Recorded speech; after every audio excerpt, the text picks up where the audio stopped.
Hello అబ్బాయిలు అమ్మాయిలు, ఈ రోజు మనం ఒక మంచి Korean crime thriller movie explanation చూడబోతున్నాం. ఒక దీవిలో కేవలం 17 మంది మాత్రమే జీవిస్తుంటారు. మొబైల్ ఫోన్సే లేని ఈ దీవిలో వీళ్ళందరూ హ్యాపీగా లైఫ్స్ ని గడుపుతుంటారు. ఒక రాత్రి సడన్ గా మొత్తం 17 మంది అదృశ్యమవుతారు. వీళ్ళు మిస్ అవడానికి కారణం ఏంటి, ఒక్కొక్కరు కూడా దొరకకుండా ఎవరు వీళ్ళందరినీ హత్య చేశారు అనేది మిగతా కథ. పారడైజ్ మర్డర్డ్ మూవీ 2007 లో రిలీజ్ అయింది. ఈ మూవీకి IMDb రేటింగ్ 5.6 out of 10. ఇక ఫుల్ స్టోరీలోకి వెళ్లే ముందు నాదొక చిన్న రిక్వెస్ట్. నేను ఎంతో కష్టపడి మంచి మూవీస్ మీ ముందుకు తేయడానికి ట్రై చేస్తున్నాను. ఈ వీడియో గనక మీకు నచ్చినట్టయితే లైక్ చేయండి అండ్ వీడియోని మీ ఫ్రెండ్స్ కి షేర్ చేయండి. ఛానల్ ని సబ్స్క్రైబ్ చేసుకోండి అండ్ నోటిఫికేషన్స్ కోసం వీడియో కింద ఉన్న బెల్ ఐకాన్ ని క్లిక్ చేయండి. మేము ఏ వీడియో అప్లోడ్ చేసినా వెంటనే మీకు నోటిఫికేషన్ అందుతుంది. ఇక కథలోకి వెళ్తే ఓపెనింగ్ సీన్ లో మనకు ఒక ఫిష్ హార్బర్ ని చూపిస్తారు. అక్కడ కొందరు యువకులు చేపలు పట్టుకోవడానికి వస్తారు. వాళ్ళల్లో ఒకడికి చేప బదులు మనిషి తల దొరుకుతుంది. భయపడిన వీళ్ళు పోలీసులకి ఇన్ఫర్మేషన్ ఇస్తారు. ఆ మనిషి తల దూరంగా ఉండే పారడైజ్ ఐలాండ్ అనే దీవి నుండి కొట్టుకొచ్చిందని నిర్ధారణ అవుతుంది. ఇద్దరు డిటెక్టివ్స్ ఇన్వెస్టిగేషన్ కోసమని పారడైజ్ ఐలాండ్ కి వెళ్తారు. దారి మధ్యలో ఇంకో డిటెక్టివ్ వీళ్ళకి కాల్ చేసి ఈ దీవికి వెళ్తున్నారు, జాగ్రత్త, అక్కడున్న 17 మంది మిస్ అయ్యారని చెప్పి కాల్ కట్ చేస్తాడు. బోట్ లో దింపిన వాడు కూడా ఈ దీవిలో దయ్యాలున్నాయి, జాగ్రత్త అని చెప్పి వెళ్లిపోతాడు. దీంతో ఈ ఇద్దరు డిటెక్టివ్స్ కి సుసపడిపోతుంది. అయినా సరే ధైర్యం తెచ్చుకొని ఐలాండ్ లో ఉన్న క్లినిక్ కి వెళ్తారు. అక్కడ అన్ని వస్తువులు చిందరవందరగా పడి ఉంటాయి. క్లినిక్ మొత్తం రక్త మరకలు. ఒక చిన్న పేపర్ నోట్ లో ఏమో రాసి ఉంటుంది. డిటెక్టివ్లు ఇద్దరు ఈ ఐలాండ్ లో ఉన్న అందరూ ఒకేసారి ఎలా మిస్ అయ్యారబ్బా అని ఆలోచిస్తూ ఉంటారు. ఇప్పుడే మనకు ఫ్లాష్ బ్యాక్ ని రివీల్ చేస్తారు. కొరియా దేశ బార్డర్ లో ఉన్న పారడైజ్ ఐలాండ్ కి అక్కడున్న బ్యూటిఫుల్ నేచర్ అండ్ మంచి మనసున్న మనుషుల వల్ల ఈ పేరు వచ్చింది. కట్ చేస్తే ఒక రోజు దీవిలో ఉన్న ఆఫీస్ లో డ్రిల్ పీరియడ్ జరుగుతుంది. అందరూ కెమికల్ పాయిజనింగ్ క్లాస్ లో ఉంటారు. అథారిటీ వాడుండి ఈ రోజుకి క్లాస్ అయిపోయింది, రేపు ఇంకో డ్రిల్ ట్రైనింగ్ చేద్దామంటాడు. సరే అని అందరు వెళ్ళిపోతారు. దీవిలో ఒక డాక్టర్ ఉంటాడు. ఇతను చాలా మంచి సర్వీస్ చేస్తుంటాడు. ఎవరికైనా ఏమైనా జబ్బు చేస్తే చాలు చిట్టికేలో ట్రీట్మెంట్ చేసేస్తాడు. ఇతని వల్లే మన దీవికి ఈసారి కూడా బెస్ట్ ఐలాండ్ గా అవార్డు వచ్చిందని మేయర్ అంటాడు. అందరూ డాక్టర్ ని అభినందిస్తారు. గవర్నమెంట్ గిఫ్ట్ గా షుగర్ బ్యాగ్స్ ని ప్రజలకు పంపుతుంది. కట్ చేస్తే ఆ రోజు రాత్రి అందరూ హ్యాపీగా మందు తాగుతూ పార్టీ చేసుకుంటారు. సడన్ గా అదే టైంలో తాతకి నోట్లో ఏదో ఇరుక్కోవడంతో చోకింగ్ ఏర్పడి ఊపిరాడదు. డాక్టర్ వెంటనే వచ్చి తాత నోట్లో చేయి పట్టి బిస్కెట్ ని బయటికి లాగుతాడు. తర్వాత తాత నార్మల్ అవుతాడు. ఈ తాతకి ఎవరు లేరా అని ఇంజనీర్స్ మిగతా ప్రజల్ని అడుగుతారు. అప్పుడే లేడీ ఉండి, చాలా ఏళ్ల క్రితం ఈ తాత వాళ్ళ తాత దీవిలో ఉన్న ఒకే ఒక్క వితంతుని ఆమె అక్రమ సంబంధం పెట్టుకోకుండా ఒక రూమ్ లో లాక్ చేశాడు. ఆమె ఆకలికి తట్టుకోలేక చనిపోయింది. ఆమె శాపం వల్లే ఇప్పుడు ఈ తాతకు పుట్టిన 3 కుమారులను చేపలు పట్టుకోవడానికి వెళ్తే తుఫాన్ వచ్చి సముద్రం మింగేసింది. ఇక ఆ 3 కుమారుల భార్యలు దీవిని వదిలి మెయిన్లాండ్ కి వెళ్లిపోయారని చెప్తుంది. దీని తర్వాత అందరూ పడుకుంటారు. మిడ్ నైట్ టైంలో టేగి అనే పిల్లోడిని చూపిస్తారు. వీడు డాక్టర్ కి బిస్కెట్స్ ఇచ్చేందుకు ఒక్కడే వెళ్తాడు. దారిలో వీడిని ఎవరో ఫాలో అవుతున్నట్టు ఫీల్ అయి తెగ భయపడిపోతాడు. అదేం లేదు, నువ్వు భ్రమ పడుతున్నావని డాక్టర్ సర్ది చెప్తాడు. టేగి డాక్టర్ క్లినిక్ కి వచ్చే ముందు ఇద్దరు తాగుబోతు ఇంజనీర్లు డేసుక్ అనే వాటర్ బాయ్ కలిసి పేకాటకి వెళ్లడం చూస్తాడు. నా తండ్రి కూడా పేకాట ఆడి మా ఇల్లునే తాకట్టు పెట్టేశాడు. ఆ తాగుబోతు ఇంజనీర్స్ ని దీవి నుండి తరిమేయాలని టేగి డాక్టర్ తో అంటాడు. యాక్చువల్ గా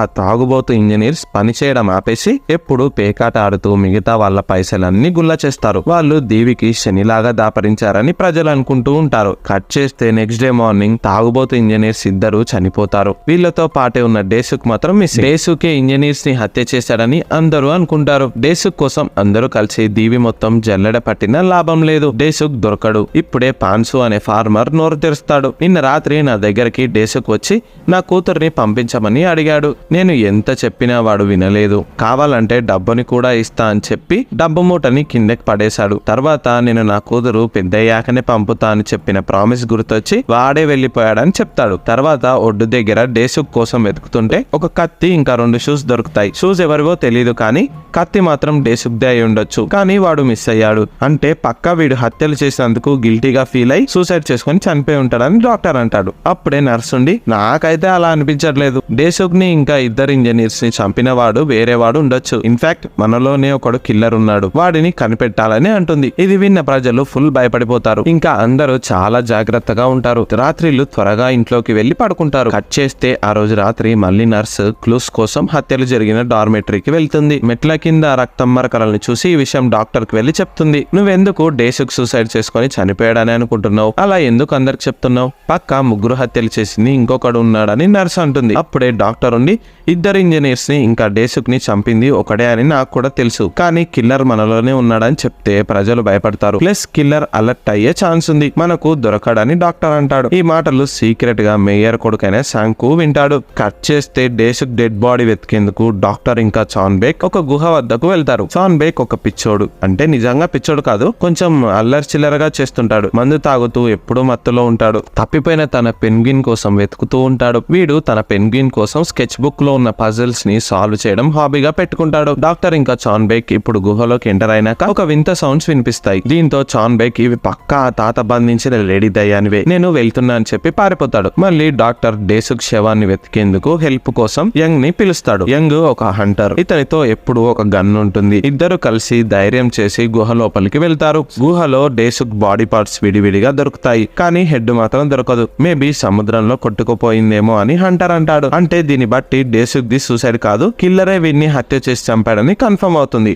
ఇప్పుడే ఇక్కడికి శంకు వచ్చి డాక్టర్ కిల్లర్ అని అందరికి చెప్తాడు. కిల్లర్ ఇంకా దొరకలేదు, అంటే చాలా తెలివైన వాడు. ఆ తెలివి మన దీవిలో ఒక డాక్టర్ కే ఉందని శంకు అంటాడు. పైగా డాక్టర్ కి గుహలోనే డేసుక్ డెడ్ బాడీ ఉందని ఎలా తెలుసు? మనతోనేమో సూసైడ్ అని చెప్పి మళ్ళీ ఇప్పుడు హత్య అంటున్నాడు అని చెప్పి డాక్టర్ మీద నింద మోపుతాడు. డాక్టర్ ని ఒక రూమ్ లో బంధిస్తారు. దీనికి ప్రజలెవరూ ఒప్పుకోరు, కానీ మేయర్ ఉండి ఇక మీద ఏమైనా హత్యలు జరిగితే డాక్టర్ ఇన్నోసెంట్ అని రిలీజ్ చేస్తాం. ఒకవేళ హత్యలు జరగకపోతే డాక్టర్ ఇక్కడే ఉన్నాడు కాబట్టి వీడే కిల్లర్ అని రుజువు అవుతుందని మేయర్ అంటాడు. కట్ చేస్తే ఆ రోజు రాత్రి చాన్ బేక్ ఇంకో పజిల్ ని సాల్వ్ చేస్తుండగా ఆఫీస్ నుండి తెచ్చిన స్కెచ్ బుక్ లో నుండి ఒక పేపర్ నోట్ కింద పడుతుంది. అందులో మేయర్ ఈ దీవికి తేకూడనిది తెచ్చాడని రాసి ఉంటుంది. ఇది ఎవరు రాశారు? మేయర్ దీవికి అసలు ఏం తెచ్చాడనే ప్రశ్నలు చాన్ బేక్ మధ్యలో నాటుకుపోతాయి. ఆ టైంలోనే వీడికి బయట నుండి సౌండ్స్ రావడంతో వెళ్లి చూస్తాడు. బయట వీడు కోళ్ళకేసిన మేత ఒక దయ్యం తినడం చూస్తాడు. ఇంకేముంది, ఫ్యూజ్ అవుట్ అవుతుంది. ఫాస్ట్ గా వెళ్లి పాన్సు ఇంటి దగ్గర పడతాడు. ఫిట్స్ వస్తుంది. పాన్సు డాక్టర్ వద్దకు తీసుకొని పోతాడు. బంధించిన డాక్టర్ ని ఇప్పుడు రిలీజ్ చేస్తారు. ఇప్పుడే డాక్టర్ కి చాన్ బేక్, నేను ఆ దయ్యాన్ని చూశాను, తాత బంధించిన లేడీ దయ్యమైంది, ఇక్కడే తిరుగుతుంది, తనే ఈ హత్యలు చేసిందని చెప్తాడు. కానీ ఈ మాటలు ప్రజలెవ్వరూ నమ్మరు. డాక్టర్ ఒక ఇంజెక్షన్ ఇచ్చి చాన్ బేక్ ని నార్మల్ చేస్తాడు. తర్వాత చాన్ బేక్ తనకు దొరికిన పేపర్ నోట్ ని డాక్టర్ కి ఇస్తాడు. ఇది చూసిన డాక్టర్ షాక్ అయిపోతాడు. అసలు మేయర్ ఈ దీవికి ఏం తెచ్చాడు, అసలు ఈ నోట్ ని ఎవరు రాశారో కనిపెట్టాలని డిసైడ్ అవుతాడు. కట్ చేస్తే ఆ రోజు రాత్రి మేయర్ ఇంట్లోకి కిల్లర్ ముసుగు వేసుకొని ఎంటర్ అవుతాడు. సీక్రెట్ గా కబోర్డ్ మీద ఉన్న బ్యాగ్ ని తీసుకోవడానికి ట్రై చేస్తాడు, కానీ వస్తువులు కింద పడి ఆ సౌండ్ కి మేయర్ లేస్తాడు. వెంటనే మేయర్ ఇంకా తన ఇద్దరు కొడుకులు అలర్ట్ అయిపోతారు. వచ్చిన కిల్లర్ ని పట్టుకోవడానికి ట్రై చేస్తారు, కానీ వాడు మేయర్ చిన్న కొడుకుని హత్య చేసి పారిపోతాడు. కొంచెం దూరం వెళ్ళినాక వీడికి హంటర్ కూడా ఎదురవుతాడు. హంటర్ ని కూడా కిల్లర్ చంపేస్తాడు. హంటర్ శవాన్ని పిల్లోడు టేగి చూసి ఆ షాక్ లో స్పృహ కోల్పోతాడు. డాక్టర్ టేగికి నయం చేయాలని ఒక ఇంజెక్షన్ ని ఇస్తాడు. తర్వాత చాన్ బేక్ మిగతా ఇంజనీర్స్ ని పిలిచి, నాకు ఇలా ఒక పేపర్ నోట్ దొరికింది, అల్లా ఇలా సో అండ్ సో మ్యాటర్ రాస్తుంది. పక్క దీవికి మేయర్ ఏదో వస్తువు తెచ్చాడు, దాని వల్లనే ఈ హత్యలు జరుగుతున్నాయి. మేయర్ కి ఈ హత్యలకి లింక్ ఉంది. మేయర్ ఇంట్లోకి మనం వెళ్లి చూద్దాం, ఏమైనా దొరకొచ్చు అని చెప్తాడు. సో ఇలా ఈ న్యూస్ దీవి మొత్తం పాకుతుంది. మొత్తానికి మేయర్ ఏదో దాస్తున్నాడని అందరూ అనుకుంటారు. కట్ చేస్తే నయమైన టేగి డాక్టర్ కి చెప్పకుండా పారిపోయి కొండ అంచున నిల్చుంటాడు. వీడు కిందకి దూకి సూసైడ్ చేసుకుందామని అనుకుంటాడు. అందరు ప్రజలు స్పాట్ కి వచ్చి వెనక్కి వచ్చేయమని ఎంత చెప్తున్నా పిల్లోడు వినడు. ఈ దీవిలో నాకు ఉండాలనిపించట్లేదు, నాకు భయంగా ఉందని చెప్పి టేగి తనలో తనే మాట్లాడుకుంటూ ఉంటాడు. ఆ టైంలోనే టేగికి చనిపోయిన తన తండ్రి విజువల్స్ కనిపిస్తాయి. ఆ నెక్స్ట్ మినిటే కాలు జారి టేగి సముద్రంలో పడి చనిపోతాడు. కొడుకు చనిపోయిన బాధలో లేడీ ఉంటుంది. దీనికి కారణం మేయరే అనుకుని అతనింటికి వెపన్ తో వెళ్తుంది. మేయర్ ఇంట్లో ఏమో దాచిపెట్టిండు, దానికోసమే కిల్లర్ ఇంట్లోకి దూరాడు, నీ వల్లనే ఈ హత్యలు జరుగుతున్నాయి, అదేంటో చెప్పు అని అందరు ప్రజలు మేయర్ ని నిలదీస్తారు. ఆ టైంలోనే మేయర్ కొడుకు చనిపోయిన హంటర్ గన్ ని తీసుకొని వస్తాడు. తన తండ్రిని దబాయిస్తున్న దీవి ప్రజల్ని చంపేస్తా అని వార్నింగ్ ఇస్తాడు. హంటర్ గన్ శంకు వద్ద ఉంది అంటే శంకువే కిల్లర్ అని అందరూ అనుకుంటారు. మేయర్ ఇంట్లో ఉన్న బ్యాగ్ కోసం గొడవ పడతారు. బ్యాగ్ ని బయటికి తెచ్చి ఓపెన్ చేస్తారు. అందులో చాలా డబ్బు ఉంటుంది. ఈ డబ్బు ఎక్కడిదని మళ్ళీ గొడవ పడతారు. ఆ టైంలోనే డాక్టర్ వచ్చి గొడవని ఆపుతాడు. తనకు గురిగా ఉన్న గన్ ని పాన్సు పక్కకు జరుపుదామని ట్రై చేస్తాడు. అంతే, గన్ ని లాక్కోవాలని చూస్తున్నాడని పొరబడిన శంకు ట్రిగ్గర్ నొక్కుతాడు. పాన్సు చనిపోతాడు. గొడవ ఇంకా పెద్దదవుతుంది. ఈసారి గన్ చాన్ బేక్ చేతిలో పడుతుంది. వీడు అసలే మెంటల్ నా కొడుకు కదా, కన్ఫ్యూజన్ లో ఏం చేయాలో తెలియక ట్రిగర్ ని నొక్కుతాడు. సంకు స్పాట్ డెడ్. దీంతో మేయర్ కి ఇద్దరు కొడుకులు మిగలకుండానే పోతారు. పుత్రశోకంతో మేయర్ ఫుల్ బాధపడతాడు. చాన్ బేక్ గన్ తో అడవి మొత్తం తిరుగుతాడు. వీడి దగ్గర గన్ ఉంటే పిచ్చోడ్లాగా అందరినీ చంపుకుంటూ పోతాడని ఆలోచించిన డాక్టర్ చాన్ బేక్ ని చేస్తాడు. మిగతా దీవి ప్రజలు ఒక చోట దాక్కుంటారు. ఇక డాక్టర్ కి చాన్ బేక్ దొరకక నిరాశతో టెంపుల్ కి వస్తాడు. టెంపుల్ లో మేయర్ కూడా ఉంటాడు. ఇప్పుడన్నా చెప్పండి, అసలు మీరు ఈ దీవికి తేకూడని వస్తువు ఏం తెచ్చారని డాక్టర్ అడుగుతాడు. నేను ఈ దీవికి గవర్నమెంట్ ఇచ్చిన షుగర్ బ్యాగ్స్ తెచ్చాను కదా, ఏనాడు నేను ఈ దీవికి హాని పెట్టే పని చెయ్యనని మేయర్ అంటాడు. మరి మీ ఇంట్లో ఉన్న మనీ ఎక్కడిదని డాక్టర్ క్వశ్చన్ చేస్తాడు. దీనికి మేయర్ ఆన్సర్ ఇచ్చే లోపే బుల్లెట్ దిగి చనిపోతాడు. మేయర్ ని కూడా చాన్ బేక్ గన్ తో షూట్ చేసి చంపేస్తాడు. అసలు కిల్లర్వి నువ్వే, అందరినీ నువ్వే చంపేస్తున్నావు, అసలు ఈ హత్యలు స్టార్ట్ చేసిందే నువ్వు అని నర్స్ చాన్ బేక్ తో అంటుంది. కాదు, నా చేత ఆ దయ్యం లేడీయే ఈ హత్యలు చేస్తుంది, నువ్వు కూడా ఆమె చేత పొసెస్ చేయబడ్డావు, మేయర్ గురించి పేపర్ నోట్ రాసింది నువ్వే కదా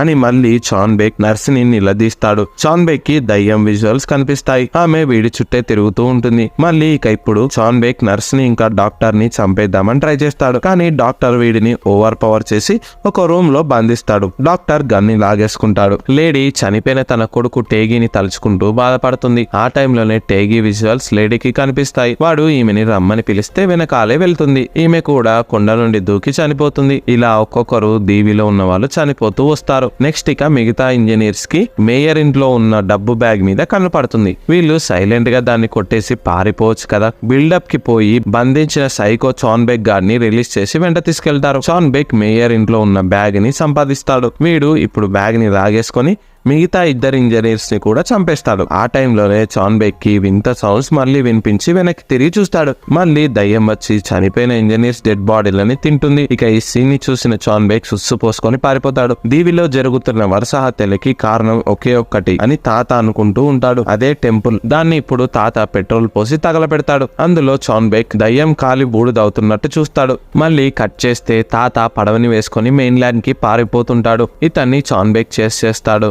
అప్పుడే తాత మళ్ళీ మేయర్ ఇక్కడికి తేకూడని తెచ్చాడు, అందుకే హత్యలు జరుగుతున్నాయని అంటాడు. ఏం తెచ్చాడు, మేయర్ ఏం తెచ్చాడు తాత అని చాన్ బేక్ అడుగుతాడు. తాత సమాధానం చెప్పడు. కానీ పడవలో మనీ బ్యాగ్ ని పెట్టుకొని ఉండటం చాన్ బేక్ చూసి తాతని చంపేస్తాడు. ఆ మనీ బ్యాగ్ తో తిరిగి దీవికి చేరుకుంటాడు చాన్ బేక్. ఇప్పుడే గన్ తో డాక్టర్ స్పాట్ కి వస్తాడు. ఇన్ని రోజులు హత్యలని చేసింది నువ్వే, అమాయకుడివి అనుకున్నా కదరా నిన్ను అని డాక్టర్ చాన్ బేక్ ని తిడతాడు. ఇప్పుడు చాన్ బేక్ కి ఇంకా డాక్టర్ కి ఇద్దరికి ఫైట్ జరుగుతుంది. నేను వాళ్ళని చంపలేదు, అదంతా చేసింది నర్సే అని చాన్ బేక్ అంటాడు. డాక్టర్ మెడకి తాడుని బిగించి అతన్ని నీటిలోకి తోస్తాడు. చాన్ బేక్ వద్ద పేపర్ నోట్ ఇంకా మనీ బ్యాగ్ ఉంటుంది. అప్పుడే నర్సు కూడా అక్కడికి వస్తుంది. ఎందుకు అన్ని హత్యలు చేసావు చెప్పు అని ఆమె కూడా చాన్ బేక్ ని అడుగుతుంది. నేను కాదు, నువ్వే ఇవన్నీ చేసింది, అసలు నాకు ఈ పేపర్ నోట్ ని ఎందుకు పంపినావు చెప్పు అని చాన్ బేక్ అడుగుతాడు. అప్పుడే నర్స్ గన్ తో చాన్ బేక్ ని షూట్ చేసి చంపేస్తుంది. నర్స్ మనీ బ్యాగ్ ఇంకా పేపర్ నోట్ తో క్లినిక్ కి వెళ్తుంది. అక్కడ హై ఫీవర్ తో అడ్మిట్ అయిన పాన్సు కుమార్తె బాంగ్ చనిపోతుంది. ఆ టైంలోనే కప్బోర్డ్ నుండి ఒక పబ్లిషర్ బుక్ బయటపడుతుంది. అందులో ఒక బిజినెస్ మ్యాన్ ఇంకా డాక్టర్ కలిసి ఉన్న ఫోటో ఉంటుంది. డాక్టర్ యాక్చువల్ గా ఒక డ్రగ్ ని తయారు చేసి ఉంటాడు. కానీ ఈ డ్రగ్ ని మార్కెట్ లో రిలీజ్ చేయమని బిజినెస్ మ్యాన్ డాక్టర్ చెప్తే ఇతను హ్యూమన్ ట్రయల్స్ కోసం దీవికి వస్తాడు. ఈ డ్రగ్స్ ని ముందు దీవి ప్రజల మీద ఉపయోగిస్తే ఏమైనా సైడ్ ఎఫెక్ట్స్ ఉన్నా కూడా తెలుస్తుందని చెప్పి డాక్టర్ స్కెచ్ వేస్తాడు. ఆ డ్రగ్స్ ఇంజెక్షన్స్ ని డాక్టర్ దీవిలో ఉన్న అందరు ప్రజలకు ఇచ్చుంటాడు. సైడ్ ఎఫెక్ట్స్ సిమ్టమ్స్ ఏంటి అంటే red ice, hallucinations, fever, anxiety ఇలా కొన్ని ఉంటాయి. ఇప్పుడు ఈ నిజం తెలుసుకున్న నర్స్ బాంగ్ కళ్ళని చూస్తుంది. అవి రెడ్ గా ఉంటాయి. అంటే ఇన్ని రోజులు వెతుకుతున్న కిల్లర్ డాక్టరే అని మనకు రివీల్ అవుతుంది. అతని స్వార్థం కోసం మంచి వాళ్ళు అయిన ఈ దీవి ప్రజలకు ఇంజెక్షన్స్ ఇచ్చి పిచ్చోళ్ళని చేస్తాడు. చిన్న పిల్లల్ని కూడా వదలడు. ఇప్పుడు క్లినిక్ కి డాక్టర్ కూడా వస్తాడు. నర్స్ డాక్టర్ ని కన్ఫరెన్స్ చేస్తుంది. నిజం తెలిసిపోయిందా అని చెప్పి డాక్టర్ నర్స్ ని కొట్టి పడవలో పడేస్తాడు. పడవ మెయిన్ ల్యాండ్ కి వెళ్తుంది. ఇక దీవిలో ఇప్పుడు డాక్టర్ ఒక్కడే ఉంటాడు. ఇన్ని రోజులు హ్యాపీగా సౌండ్ఫుల్ గా ఉన్న దీవి సైలెంట్ గా అయిపోవడం డాక్టర్ తట్టుకోలేకపోతాడు. అందుకే గిల్టీ ఫీలింగ్ తో తను కూడా డ్రగ్ ని ఇంజెక్ట్ చేసుకొని చనిపోతాడు. ఇప్పుడు ఇంకా డాక్టర్ తను రాసిన డైరీ ఒకటి ఓపెన్ అవుతుంది. అందులో మొదట డాక్టర్ డ్రగ్స్ ఇచ్చిన పిల్లలు ఇంకా చాన్ బేక్ తాతల తెలివి మెరుగుపడుతుంది. నేను ఇంకా డ్రగ్స్ సైడ్ ఎఫెక్ట్స్ తెలుసుకోవాలని ఉంటుంది. అంటే తెలివి తక్కువైన దీవి ప్రజలకు స్టార్టింగ్ ఇంజెక్షన్ ఇచ్చినప్పుడు వాళ్ళ తెలివి కాస్త మెరుగుపడింది, కానీ సైడ్ ఎఫెక్ట్స్ వల్ల ఇప్పుడు చనిపోయారు. కట్ చేస్తే ప్రెసెంట్ టైంలో దీవి నుండి ప్రాణాలతో బయటపడిన నర్స్ ని డిటెక్టివ్ కిమ్ పికప్ చేసుకుంటాడు. ట్రీట్మెంట్ చేపించి డాక్టర్ గురించి ఇన్వెస్టిగేషన్ చేస్తాడు. ఈ డ్రగ్స్ ని తయారు చేపించి స్పాన్సర్ చేయబోతున్న బిజినెస్ మ్యాన్ ని పోలీసులు అరెస్ట్ చేస్తారు. ఇప్పుడే మనకి ఇంకో చిన్న ఫ్లాష్ బ్యాక్ రివీల్ అవుతుంది. బిగినింగ్ లో జరిగిన 3 హత్యలు చేసింది చాన్ బెకే అని తెలుస్తుంది. వీడికి ఇంజనీర్స్ అప్పుంటారు. అవి ఇవ్వకుండా మళ్ళీ పేకాట ఆడటం చాన్ బెక్ భరించలేక వాళ్ళ ముగ్గురిని చంపేస్తాడు. డబ్బు మీద ఆశతో మేయర్ ఇంట్లో కిల్లర్ లాగా చొరబడతాడు. ఇక తర్వాత డ్రగ్ ఇంజెక్షన్ నుండి వచ్చిన సైడ్ ఎఫెక్ట్స్ వల్ల హాలుసినేషన్స్ జరిగి ఊర్లో ఉన్న దయ్యం విజువల్స్ కనిపిస్తాయి వీడికి. ఆ పిచ్చిలో అందరిని చంపుకుంటూ పోతాడు. మిగతా వాళ్ళ హాలుసినేషన్స్ తో వాళ్ళకు వాళ్ళే సూసైడ్ చేసుకొని చనిపోతారు. ఫర్ ఎగ్జాంపుల్ లైక్ టేగి ఇంకా తన తల్లి. ఇంకా డాక్టరే పేపర్ నోట్ ని రాసి స్కెచ్ బుక్ లో పెట్టుంటాడు. ఇదే మూవీలోని మెయిన్ ట్విస్ట్. అందులో ఉన్న పదాలని ఊరుకూరుకే తాతనే పలికెటోడు. అసలు దాని మీనింగ్ ఏమై ఉంటుందో అని డాక్టర్ నార్మల్ గా రాసిన నోట్ అది. దీవిలో ఉన్న దయ్యం లేడీ రూమర్ ని మేయర్ బ్రేక్ చేయడం కోసం ఒక టెంపుల్ ని నిర్మించి ఉంటాడు. ఆ టెంపుల్ కాస్ట్ చాలా ఎక్కువై మేయర్ కొడుకుల పైసలన్నీ గుల్లైపోతాయి. టెంపుల్ కట్టినాకనే తాత కూడా పిచ్చోడవుతాడు. అంటే దీవికి తేకూడనేది టెంపులే అన్నమాట. టెంపుల్ ని దీవికి తెచ్చాడు మేయర్. దాన్ని నిర్మించకుండా ఉండాల్సిందని ఆ పేపర్ నోట్ సారాంశం. ఇక్కడే మూవీ ఎండ్ అవుతుంది. ఈ వీడియో కనుక మీకు నచ్చినట్టయితే వీడియోని లైక్ చేయండి, షేర్ చేయండి. ఛానల్ని ఎవరైతే సబ్స్క్రైబ్ చేయలేదో సబ్స్క్రైబ్ చేయండి అండ్ మాకు సపోర్ట్ చేస్తూ ఉండండి. Thank you.